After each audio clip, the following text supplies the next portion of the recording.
bem-vindos! Boa noite! Boa noite. E aí, Ailton? Tudo bom? Em primeiro lugar, eu quero felicitar o professor Akel, que está de volta aí apresentando o programa. Uma alegria para nós que tudo correu bem e desejamos tudo de bom aí para ele. E nós estava reunido aqui na quarta-feira no grupo aqui da escola e surgiu uma pergunta aí que eu gostaria de perguntar para o professor Akel. Aconteceu uma tragédia, na verdade, um crime horroroso, muito ruim, vamos dizer assim. Aqui nós mora perto de Ponta Porã, no Mato Grosso do Sul, na divisa com o Paraguai. E aconteceu que uma mãe vendeu a própria criança em troca de drogas. E daí a pessoa que comprou a criança abusou da criança, né? Abusou da criança. E a criança chegou a óbito, né? Morreu a criança. E daí o pessoal aqui ficou revoltado, né? Então, daí nós estávamos comentando, vamos perguntar para o professor Aco o que será que vai acontecer com um cara desse aí?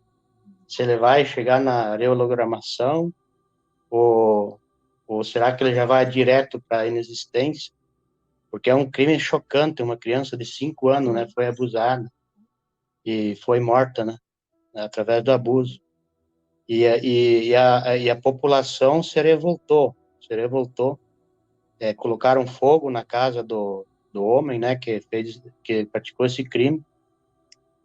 Então essa seria a pergunta. Muito agradecido, Ailton, sua esposa, sua família e a escola aí do Paraguai.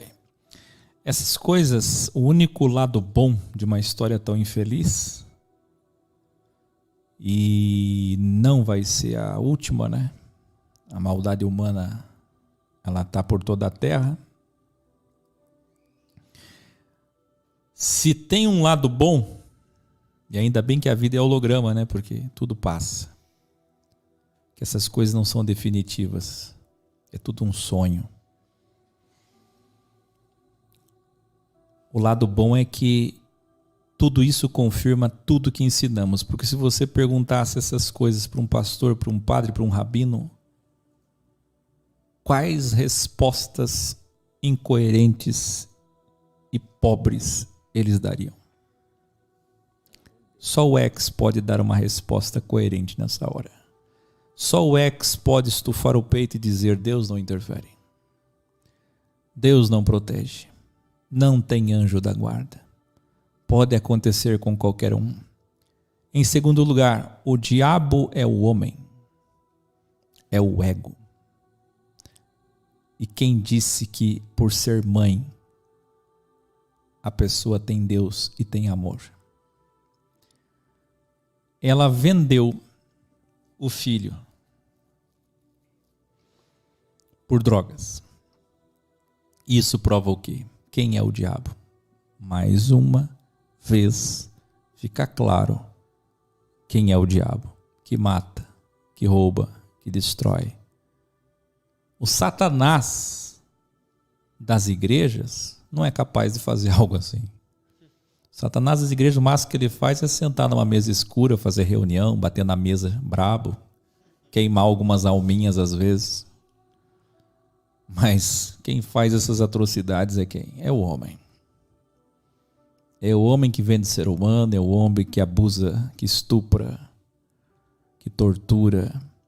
Eu fico dormindo hoje à tarde de novo. Acordei assim com a imagem da areia e mexendo minha perna. De novo, surtando com o trauma do que aconteceu da minha perna quebrada. Eu fico imaginando, falei para eles no café, como deve ser o trauma de uma menina estuprada. Se eu tenho esse trauma horrível da areia, imagina uma criança que trauma. Qual é o trauma dela na lembrança do estupro? Dependendo como foi, então. E no caso, pior ainda, né? Porque levou a óbito. Agora, quanto a essa criança, ela passou um crivo tão denso que a possibilidade dela se salvar na matemática é muito grande, porque inocente ela vai para os 33 anos conscienciais, e quando ela entender tudo que ela foi na onisciência, ela vai passar por um crivo em outra dimensão, no pós-morte, e por ter esse conteúdo da vida dela tão deplorável, muito dificilmente ela não vai conseguir vencer seu ego. Porque ao saber que ela foi um bebê vendida pela mãe, ela não vai ter trauma do lado de lá. Quando a gente morre, que a gente acessa a Ônix, nós não vamos com traumas. Traumas, fobias são coisas da evolução aqui. Ela vai atingir a maturidade espiritual de 33. E ela não pode ser salva só porque ela morreu criança. Porque senão seria injusto. Ela vai ser adulta, ela vai ter o entendimento e o acesso do que ela passou, que quando criança ela foi vendida pela mãe, ela foi estuprada até a morte. E depois ali ela vai fazer a escolha dela. Ali vai ter a árvore do bem e do mal e o fruto. E vai ser a vez dela de ser Eva. Ela vai fazer a decisão e a escolha no pós-morte. E ela vai ter a redenção ou não. Como Deus vai fazer isso? Bom, Deus é o Deus das hologramações, né? Isso aí é com ele é justo. A questão não é essa, a questão que pesa é outra. É o fato de dizer que Deus é bom. Como pode Deus ser bom nessa hora? O tempo todo. Se Deus é bom, quem vai fazer esse homem pagar por esse mal? E essa mãe pagar por esse mal? Fala para mim. E nem me venham com a conversa de que foi por causa das drogas. Eu não caio nessa, não. Pior ainda. Para mim não tem pretexto, não. Então, assim, quem é que vai fazer esses dois pagarem pelos seus erros se Deus é bonzinho? Ainda bem que o X ensina. O único grupo no mundo, infelizmente, que ensina que Deus é o diabo. Terrível. Terrível. De 13 promessas em Deuteronômio 28 e mais de 70 maldições. Pode ter certeza. Ele tem uma hologramação de tortura terrível para que essa pessoa não vá para a inexistência direto sem antes entender por que ela vai. Ninguém pode ser julgado. Não pode escutar a batida do martelo. Não pode escutar o veredito sem ter um entendimento. Ela não vai ter defesa. Ela vai ter entendimento. Ela vai precisar entender por que ela vai inexistir.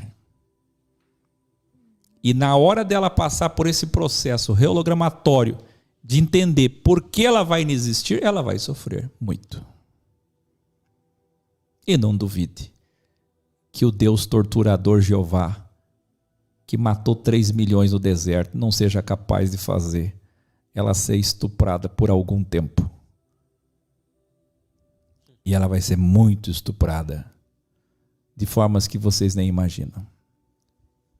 Gente, vocês têm que entender, se vocês acham que eu estou assim, o professor que está falando, não sei, interessante, mas não sei, o professor está com dúvida? Eu quero lembrar vocês do Apocalipse. Eu quero lembrar vocês da passagem dos mártires, que Deus pergunta para eles, o que vocês querem que eu faça com eles? Vocês têm que entender que, por que nós não podemos se vingar hoje? Porque Ele é a vingança. E quando Ele for a vingança, Ele vai perguntar para a vítima, o que você quer? Gente, isso está na Bíblia. Vocês gostam de estar na Bíblia ainda, né? Está lá no Apocalipse, claramente. Deus perguntando para os mártires, o que vocês querem que eu faça? Quer dizer, essa passagem não está falando de estupradores, mas essa passagem está falando de todos os homens que fizeram atrocidades e que vão pagar. Mostra o perfil de Deus, como Deus pensa. Deus pensa assim. É assim que Deus vai fazer. Ele fica calado agora, ele não interfere agora ele não interfere, agora ele não interfere, agora ele não interfere, agora ele não interfere, Por que que agora ele não interfere? Para que quando ele for interferir... Engraçado que todo esse povinho que fica esses anos todos dizendo para mim, professor Áquil, por que que Deus? Eu acredito que Deus interfere sim. Eu tive uma experiência com Deus. Eu tive uma experiência, aconteceu assim, assim, o inexplicável. Quero ver você me explicar. Um dia eu vou estar na tua frente, cara a cara, você vai ver. Eu vou falar com você e eu quero ver você me explicar tal coisa, porque aconteceu na minha vida. Só que o dia que Deus voltar a interferir, vocês todos vão rastejar no chão e vão dizer: pare de interferir. Eu não aguento mais a sua interferência. A interferência de Deus não é boa. A interferência de Deus, ela é terrível, tanto quanto as intenções do coração malévolo. Você quer ver? Você vê? Eu vou só fazer o pessoal lembrar um pouquinho aí. Que o pessoal acho que talvez não lembra, né? Sabe como é que é, né? Dá uma esquecida, né? Dá uma amnésia.